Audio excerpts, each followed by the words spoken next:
KD Chaudhari डाळिंब्याड पुणेमध्ये नेहमीच शेतकऱ्यांना एक वेगळेपण पाहायला मिळते आणि म्हणून शेतकरी वेगवेगळ्या महाराष्ट्रातल्या कानाकोपऱ्यातनं पुण्यापर्यंत आपला माल घेऊन जावा ही भावना तयार होते। यूट्यूब चॅनलवर सातत्यानं शेतकऱ्यांच्या प्रती एक भावना की शेतकरी लुटला नाही गेला पाहिजे आणि जाग्यावर सुद्धा रेट वाढले पाहिजे आणि मार्केटला सुद्धा त्यांना समाधानाने रेट मिळले पाहिजे।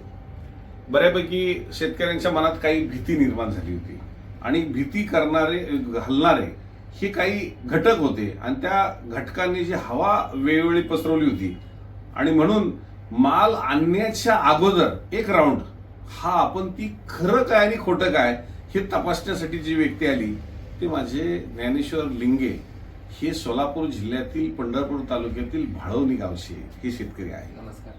तर या शेतकऱ्याच्या भावना आपण समजून घेऊ की आज ते माल न आणता पण आले आणि आज माल घेऊन पण आले, पण त्यावेळेस मनामध्ये अशी काय भीती निर्माण झाली होती किंवा भीती काय निर्माण आपल्या केली होती? आमच्यापर्यंत असं पोहोचवलं होतं की केडी सरांचं शेड पाडलेलं आहे, केडी सरांचे काही पेमेंट तटवलेले आहे, त्याच्यामुळे ते कृषी उत्पन्न बाजार समितीनं कारवाई केली असं आमच्यापर्यंत पोहोचवलं जात होतं। मग आपल्या माणसाबद्दल जेव्हा काही वाईट ऐकायला भेटतं तेव्हा थोडंसं कुठेतरी दुःख होतं, कारण त्या माणसाने आपल्याला 2 पैसे मिळवून दिलेले असते आणि म्हणून मी मग खात्री करण्यासाठी अगोदर एक राऊंड मारला। 15 दिवसापूर्वी मी इथं मार्केटला येऊन गेलो होतो, तिथली परिस्थिती बघितली तर विषय पैशाचा नसून विषय इथल्या अतिक्रमणाचा वगैरे त्यांचा इंटरनल इश्यू होता आणि ती कारवाई फक्त केडी सरांवरती झाली नव्हती, ती इतर लोकांवरतीही झाली होती हे मला इथं आल्यानंतर समजलं। आणि पण सांगणारे काय असतात ना ते आपल्या वाईटावचे म्हणा किंवा काय की ज्यांना आपल्यापासून जास्त काय फायदा मिळत नाही ते मात्र आम्हाला तिथं वेगळं काहीतरी सांगत होते। म्हणून मी सगळ्यात अगोदर इथे येऊन खात्री केली तर तो विषय पैशाचा पेमेंट टाकलेला नसून तो विषय त्यांचा इंटरनल अतिक्रमणाचा वगैरे होता आणि ते मला इथं आल्यानंतर समजलं आणि मी त्याच्याबद्दल पुन्हा त्या लोकांना सुद्धा सांगितलं की तुम्ही अशी निगेटिव्हिटी पसरू नका। आणि आज पुन्हा मी एक 75 क्रेट माल घेऊन आलो आणि आज मला चांगला रेट भेटला, त्याबद्दल मी पण समाधानी आहे। पण जवळपास तुमची मार्केट आहेत आणि त्याही मार्केटला तुम्ही मोकळं जाऊन पाहत असाल, माल घेऊन जाण्याच्या अगोदर मोकळं जात असाल, मग का असं वाटतं की त्या ठिकाणी जाऊ नये आणि एवढे 200-250 किलोमीटर लांब यावं? काय आहे, माल शॉर्टिंग करण्याच्या पद्धती असतील, रेट काढण्याच्या पद्धती असतील आणि सगळ्यात महत्वाचा शेतकऱ्याचा एक विश्वास असेल, ह्या गोष्टी कुठेतरी आम्हाला तिकडे कमतरता जाणवते। म्हणून आम्ही 150-200 किलोमीटर वरून इथं पुण्याला येतो मार्केटसाठी। मार्केट जवळ आली म्हणून रेट मिळतो असं नाही हे आपल्याला जाणवलं, पण आज लांब येऊन जर इथं काही जर वेगळे पण पाहायला भेटत असेल तर शेतकऱ्यांच्या साठी इथं सुविधा 12 महिने ह्या मार्केटमध्ये लक्झरीच्या आहेत, रेल्वेच्या आहेत, काही उड्डाण विमानाची पण आहेत की ज्यात थोडा माल हा वेगवेगळ्या राज्यापर्यंत सुद्धा पोहोचतो। आणि मग ही व्यवस्था किंवा कांदा बटाट्याच्या गाड्या असतील, पालेभाजीच्या गाड्या असतील, फळांच्या फुलांच्या गाड्या असतील, ह्याच्या 10 बॉक्स सुद्धा देशाच्या कानाकोपऱ्यात जातोय आणि म्हणून आपण नेहमी म्हणतो पुणे तिथे काय उणे, आणि म्हणून ह्या पुण्यामध्ये कुठलीही अडचण बिलकुल दिसत नाही। 700-800 रुपये किलो होलसेल मध्ये घेऊन तो 1000 रुपये किलो खाणारा सुद्धा ग्राहक पुण्यामध्ये आहे। तो ग्राहक आपल्या ग्रामीण भागात भेटणार आहे का? मग आज 500 रुपये किलो सुद्धा माल विकला जातोय, 800 रुपये किलो सुद्धा विकला जातोय, पण हा नुसता रेट काढला जात नाही तर वस्तुस्थिती ग्राहक इथं पुण्यामध्ये, पुणे, मुंबई आणि बेंगलोरच्या रूपात आहे।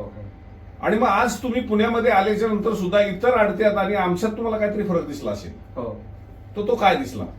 सगळ्यात महत्वाचा आमचा विश्वास, पारदर्शकता हे सगळ्यात महत्वाचे मुद्दा आहे। आमच्या झाडावरती माल असून आम्ही सुरक्षित असतो, कारण कोण कुठला चोर येऊन कधी माल ओव्हरबडून येईल सांगता येत नाही, आजची खरं परिस्थिती।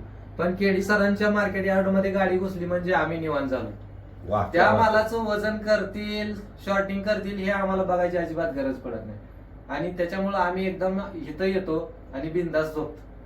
ही सगळ्यात मोठी पारदर्शकता आम्हाला इथंच फक्त बघायला भेटते, इतर कुठं बघायला भेटत नाही आणि माल असताना सुखाची झोप फक्त इथं आल्यावर मिळते, ही मोठी गोष्ट आहे सध्या। पण बऱ्यापैकी आडत्या चोर आहे हे मनात बिंबलेले शेतकऱ्यांच्या, दलाल चोर आहे, पण एक चोर ही व्याख्या इथं आल्यानंतर पुसण्यासारखं असं काय वाटतं की इथं तुम्हाला झोप लागते?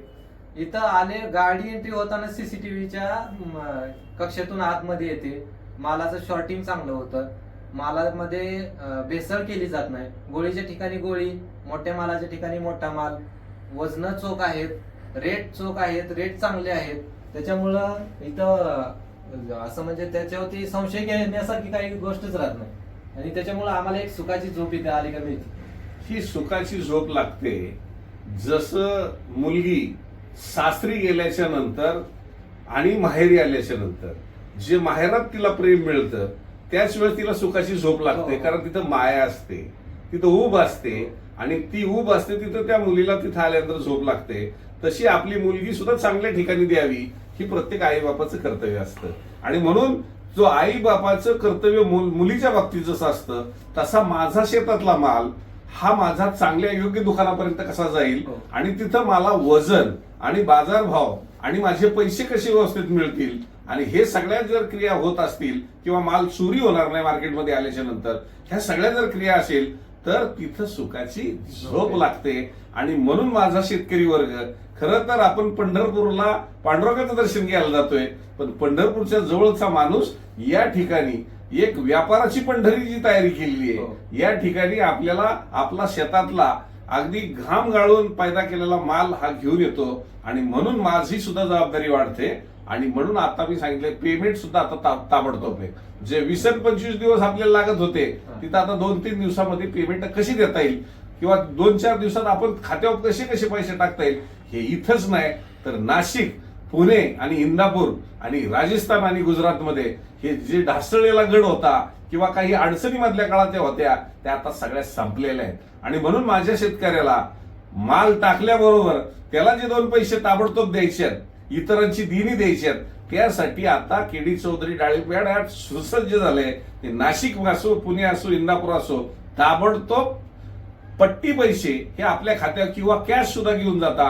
ही आपण सुरुवात या ठिकाणी केलेली असताना तुम्ही समाधानाने इथे येताय आणि तुम्हाला शांत झोप लागते.